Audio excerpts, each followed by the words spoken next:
Le mythe de l'Atlas gelé, extrait du Phèdre de Platon. Socrate explique à Phèdre. Nous devons donc tout d'abord nous faire une idée vraie de la nature de l'âme, aussi bien divine qu'humaine, en considérant ses états et ses actes. Le principe de cette démonstration, le voici. Toute âme est immortelle. En effet, ce qui se meut toujours est immortel. Une fois démontrée l'immortalité de ce qui se meut soi-même, on n'aura pas de mal à déclarer que c'est là l'essence de l'âme, sa définition. Tout corps, en effet, qui reçoit son mouvement de l'extérieur est inanimé. Mais celui qui le reçoit du dedans, de lui-même, est animé, puisque la nature de l'âme consiste en cela même. Sur son immortalité, voilà qu'il suffit. À présent, pour ce qui est de sa nature, voici ce qu'il faut dire. Pour exposer ce qu'elle est, il faudrait un art absolument divin et ce serait fort long. Mais dire de quoi elle a l'air n'excède pas les capacités humaines et demande moins de temps. Imaginons donc l'âme comme une puissance, dans laquelle sont naturellement réunis un attelage et un cocher soutenus par des ailes. Chez les dieux, les chevaux et les cochers sont tous bons et de bonne race, alors que pour le reste des vivants, il y a un mélange. Chez nous, il y a d'abord celui qui commande et qui conduit les 2 bêtes attelées. Mais si l'un des chevaux est excellent et d'excellente race, l'autre est tout le contraire. Dès lors, la conduite de l'attelage est, dans notre cas, un métier difficile et ingrat. Cette âme circule à travers tout le ciel, tantôt sous une forme, tantôt sous une autre. Quand elle est parfaite et porte des ailes, elle s'élève dans les hauteurs et gouverne le monde entier. Quand elle a perdu ses ailes, elle est entraînée jusqu'à ce qu'elle se soit agrippée à quelque chose de solide. Là, elle établit sa demeure, prend un corps terrestre qui semble se mouvoir de sa propre initiative grâce à la force qui appartient à l'âme. L'ensemble ainsi constitué, corps et âme, étroitement unis, reçoit le nom de vivant et on le qualifie de mortel. Cherchons maintenant la raison qui fait tomber les ailes, qui les détache de l'âme.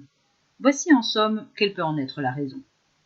L'aile a reçu de la nature le pouvoir d'entraîner vers le haut ce qui pèse, en l'élevant du côté où demeure la race des dieux. C'est elle qui, d'une certaine manière, parmi toutes les choses corporelles, participe le plus au divin. Or, le divin est beau, sage, bon, et possède toutes les qualités de cet ordre.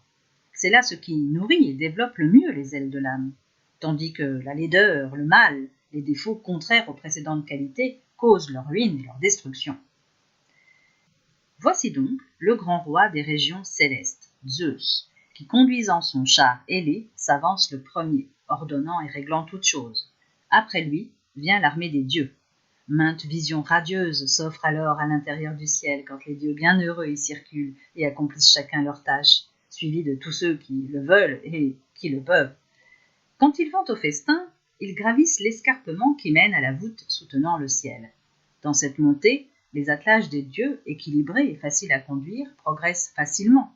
Mais les autres n'avancent qu'à grand-peine, car le cheval qui est rétif tire vers le bas, faisant pencher le char vers la terre et alourdissant la main du cocher qui n'a pas su le dresser. C'est alors que l'épreuve et le combat suprême attendent l'âme, car celles des âmes qui sont dites immortelles, quand elles atteignent la voûte du ciel, elles passent à l'extérieur, se dressent sur le dos du ciel, et là, debout, elles se laissent emporter par la révolution circulaire, contemplent les réalités qui sont hors du ciel. Cet espace qui s'étend au-delà du ciel n'a jamais encore été chanté par aucun poète d'ici-bas. Or voici ce qu'il en est. L'essence qui n'a point de couleur ni de forme et qu'on ne saurait toucher, que seul est capable de voir, le pilote de l'âme, l'intelligence, occupe ce lieu-là. Dès lors, la pensée divine, qui se nourrit d'intelligence et de savoir sans mélange, apercevant enfin l'être en soi, en éprouve de la joie, et dans cette contemplation de la vérité trouve sa nourriture et son délice, jusqu'au moment où le mouvement circulaire la ramène au point de départ. Or, tandis que s'accomplit ce tour, elle contemple la justice en soi, elle contemple la sagesse, elle contemple la science. Et quand elle a de la même façon contemplé les autres objets qui sont vraiment réels, quand elle s'en est régalée, elle s'enfonce de nouveau à l'intérieur du ciel et revient à sa demeure. Une fois qu'elle y est de retour, son cocher installe les chevaux devant leur mangeoire, y jette l'ambroisie, puis leur fait boire le nectar. Voilà quelle est la vie des dieux. Parmi les autres âmes, celle qui suit le mieux le dieu et cherche à lui ressembler, dresse la tête de son cocher vers l'espace qui est en dehors du ciel, Le mouvement circulaire l'emporte, mais, embarrassée par ses chevaux, elle a grand-peine à porter les yeux vers les objets réels. Tel autre tantôt s'élève, tantôt s'enfonce. Elle aperçoit certaines réalités, mais inversement certaines lui échappent. Les autres âmes qui aspirent toutes à s'élever prennent la suite, mais leur faiblesse les fait sombrer dans le tourbillon qui les emporte. Elles se piétinent entre elles, elles se bousculent, chacune essayant de devancer l'autre. Le tumulte, la rivalité et l'effort violent sont à leur comble. Et là, par la faute des cochers, beaucoup d'âmes sont estropiées, et beaucoup ont leurs ailes fort abîmées. Mais toutes, en dépit de leurs efforts, s'éloignent sans avoir atteint la contemplation de l'être, et dès lors ont l'opinion pour nourriture. La raison de ce grand effort pour voir où est la plaine de la vérité, c'est que la pâture qui convient à la meilleure partie de l'âme se tire de la prairie qui s'y trouve, et que l'aile à quoi l'âme doit sa légèreté y prend ce qui la nourrit.